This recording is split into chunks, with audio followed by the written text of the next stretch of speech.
laa xawla walaa quwata illaa billaah waxay dib u midaysay reerkaygii burburka ku dhowaa khilaafka xoogana dhex yaalay. Sallino nabigeena Muhammad sallallahu calayhi wasallam. Sidaa ku soo aragteen toobigeena maanta waxa uu ku saabsan yahay qisaska laga arkay laa xawla walaa quwata illaa billaah. Haddaba intaanan u gudagelin qisaska laga arkay laa xawla walaa quwata illaa billaah, bal aan ka wada hadalno ama aan ka wada sheekaysano awoodda ay laa xawla walaa quwata illaa billaah leedahay. Laa xawla walaa quwata illaa billaah meeqa ayay sixir burburisay, meeqa ayay il iyo xasad kugu soo socday ay dadka leexisay, imise ayay deemo ka guday, imise ayay albaabada khayrka u furtay, imise ayay kurbadii ka dulqaaday, imise ayay caafisay oo ku caafimaaday liajli laa xawla walaa quwata illaa billaah. waa isweydiinaysaa laa xawla walaa quwata illaa billaah awood intaas la eg waxa ay u yeelatay, sababtoo ah waa adiga oo muujiyay daciiftinimadaadii, hordhigay Ilaahay quwad la'aantaadii awood la'aantaada, sarana u qaaday oo ictiraafay oo aaminay awoodda Ilaahay iyo qudradiisa, iyo inuusan jirin awood iyo qudrad koonkani tan Ilaahay ma ogiye.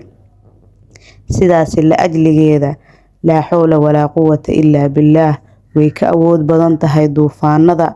wax kasta oo awood leh way ka awood badan tahay kelmadan laa xawla walaa quwata illaa billaah.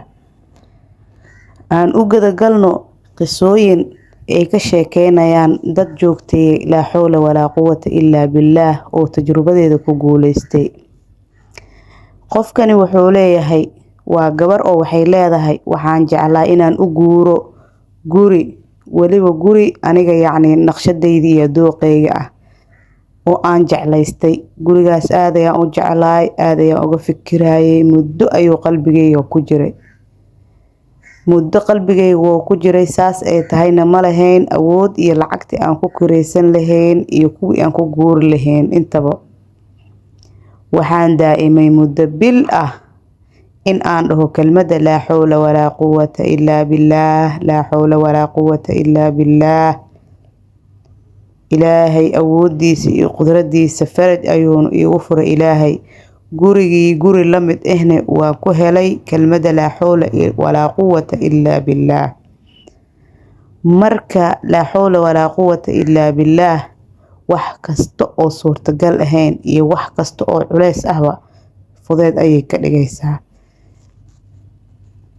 marka gabadhaas kelmadda laa xawla walaa quwata illaa billaah macnaheedu guud wuxuu Ilaahay ugu sahlay gurigii ay jeclayd ayadoonan awood iyo u lahayn waliba qudradii maaliyadeed ee gurigaas ku kiraysan lahayd ugu guuri lahayd ayaa Ilaahay meel dhow uu ka siiyay gurigii guri la mid ah oo waliba Ilaahay ugu sahlay waliba noocii iyo dooqii ay jeclayd.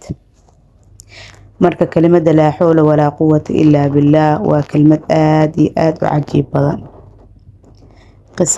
qisada kalena waxay leedahay waxaa khilaaf weyn soo kala dhaxgalay aniga iyo zoojkeyga ama ninkeyga. shaydaan weyn ayaa walibana soo dhaxgalay oo khilaafkeena aad ayuu u weynaay. waan baxay oo waxaan aaday guriga reerkeyga ama qoyska ay ka dhalatay gabadhii.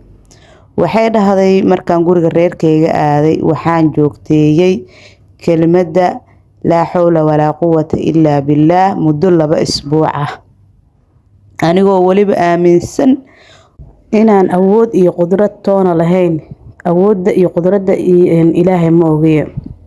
markii aan joogteeyay muddo 2 isbuuc ah mase waaba ninkii oo ii soo dabcay oo isoo raadiyay oo gurigeyga iigu imaaday, guriga reerkeygii isiiyay, imaslaxay, wax kasta oo khilaafoona dhex yaalayna igu yiri ka raali ah oo khaladkiina asaga dusha iska saaray. marka fadliga laa xawla walaa quwata illaa billaah wuxuu islaaxiyay reerkeygii oo dumis ku dhawaay oo kala fogaanshadana ay ahayd bayna al-mashriq wal-maghrib, koonfur iyo galbeed anagoo reerkeeni u kala dhacay ayay kelmadda laa xawla walaa quwata illaa billaah ay ka qayb qaadatay isku keenkii reerkaas. Ilaahay ayaa mahad iska leh. qisada kaleento maanta aan ku soo qaadanayno xowqalada ama laa xawla walaa quwata illaa billaah. waxaa ka sheekeynaya qisadani waa qof rag ah. waxa uu leeyahay waxaan ahay qof daa'imay 2 sano oo joogto ah laa xawla walaa quwata illaa billaah. marka uu daa'imay laa xawla walaa quwata illaa billaah wuxuu leeyahay waxa isbedelay arrimo badan oo nolosheyda ka mid ah. wuxuu leeyahay waxaan helay shaqo, waxaa wanaagsanaaday calaaqada reerkeyga iyo gurigeyga aan la leeyahay. wax mashaakil oo nolosheyda ku soo haray haba yaraatee maba jirto u dhahay. walaalaheyga way ila heshiiyeen oo way jeclaadeen. waxaan ku helay ayuu leeyahay guri uu ilaahay iigu saqiray. marka qofkaasina wuxuu uu ku helay intaasoo dhan inuu akhriyo kaliya laa xawla walaa quwata illaa billaah bilyaqiin. qofka waxaa la rabaa marka uu akhrinayo laa xawla walaa quwata illaa billaah ama istighfaarta ama saliga nabiga ama quraan ama duco bilyaqiin. waxa kaliya ugu muhiimsan waxaa waaye qalbiga hadaa ka aaminsan tahay in ilaahay kaliya ma ogi awood kale ee adduunkan aysan jirin bilyaqiin u aaminto ilaahay wax kasto u baahan tahay buurahaas haba la ekaadaane ilaahay wuu kuu saqirayaa. 2 sano ayuu wuxuu laazimay xowqaladii. marka uu laazimay noloshiisii oo dhan ilaahay wuxuu u soo dhigay hortiisii. shaquu helay, reerkiisii wanaagsanaaday, walaalihiisii jeclaaday, baabuur ayuu helay, hanti wax kasto qof bini aadan uu haminayay hortiisu ilaahay keenay. marka ilaahay oo isku dhiibo wax ka muhiimsan malaha. qisadani kalena waxa ka sheekeynaya qof wiil ah. wuxuu leeyahay waxaan galayay imtixaan, waxa igu adkeyd luqadda Ingiriiska. erayo kamid ah ayaa aad iyo aad iigu adkaay. markii aan imtixaanka galayay oo qorida aan ku jiray wuxuu dhahay oo imtixaanka qoridiisa aan waday ayaa waxaan bilaabo dhahay inaan dhaho laa xawla walaa quwata illaa billaah, laa xawla walaa quwata illaa billaah bilyaqiin. wax kasta waxaa ka muhiimsan inaad adiga 1,000, 2,000, 3,000, 100,000 inaad dhahdo waxaa ka muhiimsan 10 xabo ama 10 goor oo aas bilyaqiin u dhahdo. macnaha adoo aaminsan ilaahay qudradiisa adoo u qiraayo isku dhul dhigaayo marka dhahdo laa xawla walaa quwata illaa billaah wax kasta ilaahay wuu saqiraa. marka qofkan wuxuu leeyahay imtixaankii ayaan u fadhiyay waxaan sii lahaa u dhahay laa xawla walaa quwata illaa billaah. bal maba aan dhahaynin uu dhahay laa xawla walaa quwata illaa billaah. wax kastaba igu soo dhacayeen uu dhahay. kelmad kasto igu adkeed igu soo dhaceysay. imtixaankii wuu ii fududaaday wax kastana waan xasuustay macnihiisii wax kastaba si fudud ay iigu dhamaadeen. marka waxay ka mid tahay taasna cajaa'ibta laa xawla walaa quwata illaa billaah. marka walaalaha qaaliga fiidiyogeena maanta intaan ayuu noogu egyahay. nafteydii naftiinana waxaa idinkula dardaarmayaa oo iskula dardaarmaynaa khayrka alle ka cabsiga, cibaado yar oo khaalis ayaa waxay ka wanaagsan tahay cibaado fara badan oo istutus ama hebel waa sheekh ama hebel waa saas laga dhaho u samayso. waxaa ka wanaagsan oo niyad nadiif ah ku samayso. marka ilaahay waxaan ka baryaynaa gafkeena iyo geerideena inuu Allah kulminin. khaatumada ilaahay khayr ha noogu khatimo. acmaasha mideeda wanaagsan Allah na waafajiyo, inta xun Allah na hareer mariyo. waxaan leenahay Allahumma arina al-haqqa haqqan warzuqna al-ittibaa'a. Allahumma arina al-baadila baadilan warzuqna al-ijtinaaba.